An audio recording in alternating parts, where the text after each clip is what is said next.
The world of 1945 was a landscape transformed by fire and blood. Cities lay in ruins.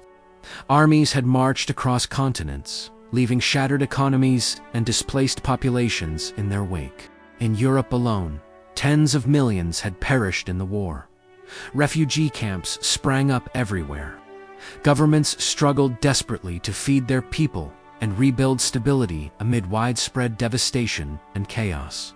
As the guns of World War II finally fell silent in 1945, an ominous tension began to grow between the former wartime alliance, the United States, and the Soviet Union, marking the dawn of the Cold War. What had been a united coalition against fascism was rapidly dissolving into mutual suspicion, deepening fear and the first fragile strains of a new ideological conflict later, known as the Cold War. At the heart of this emerging confrontation lay a continent brutally split in two.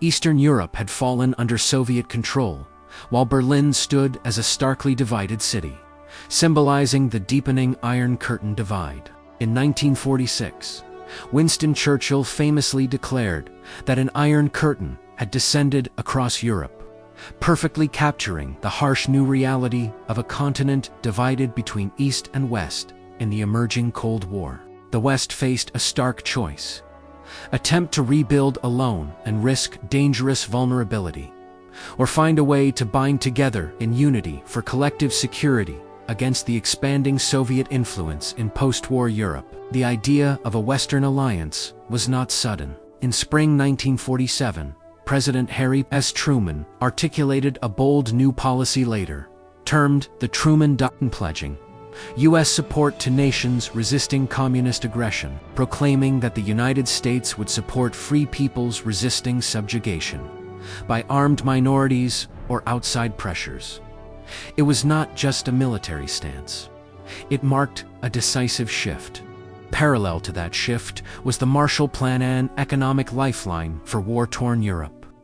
This monumental U.S. aid program restored shattered economies, while strategically unifying Western Europe against communist expansion through cooperation and shared purpose. Economic recovery was viewed as inseparable from political stability and collective defense. Yet none of these efforts alone was enough to secure lasting peace in post-war Europe.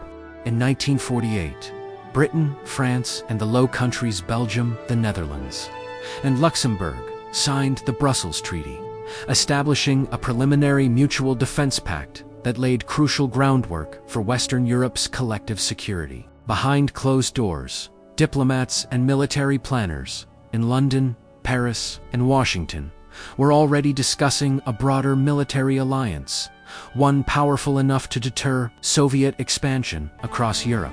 This emerging idea was groundbreaking. The United States had never joined a peacetime military alliance outside the Western Hemisphere. There were constitutional hurdles and political debates in Washington. Some conservative voices warned that such a commitment could entangle America in endless foreign wars.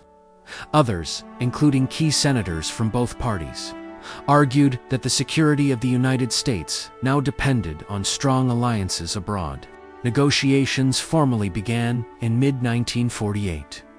Representatives from the United States, Britain, Canada, France, the Netherlands, Belgium, and Luxembourg worked through drafts, debated language, and drafted the core principle defining the alliance: collective defense.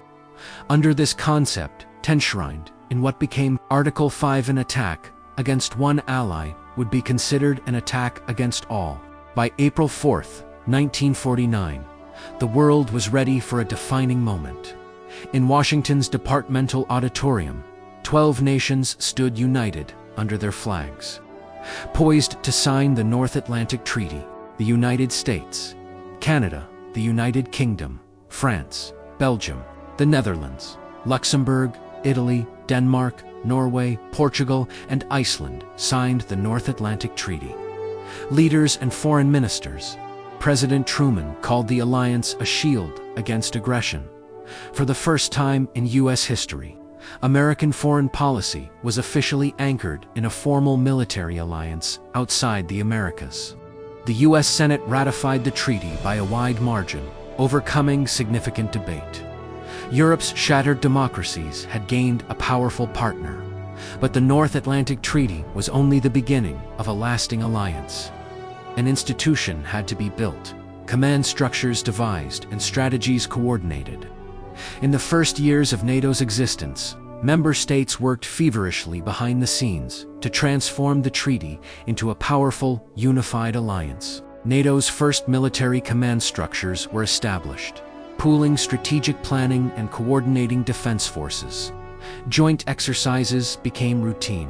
The United States, leveraging its industrial and military capacity, NATO's founding came at a time when Europe was still tense with conflict. In 1948–49, the Berlin Blockade, a Soviet attempt to cut off Allied access to West Berlin. In these formative years, intense political and strategic debates persisted across NATO capitals. How should a rearming Germany be integrated into Western defense? What critical role should emerging nuclear weapons play in the alliance's deterrence strategy? As the Cold War deepened, NATO's significance grew. In 1950, the Korean War underscored that the Soviet bloc was prepared to challenge the global order. Almost immediately, the alliance strengthened. NATO advanced its military integration by establishing unified commands and appointing leaders like General Dwight D. Eisenhower as Supreme Allied Commander Europe, strengthening collective defense. The Soviet reaction was swift and decisive. In 1955, the USSR and its Eastern European satellites formed the Warsaw Pact, permanently cementing Europe's division into two opposing military blocs during the Cold War. Through decades of tension, from the Berlin crisis to the Cuban Missile Crisis, NATO stood as the central pillar of Western defense. Its presence influenced diplomatic negotiations. The story of NATO's founding is not merely one of treaties and military hardware. It is a narrative of political courage, of nations choosing partnership over isolation, and of societies committing to defend shared values and freedom together.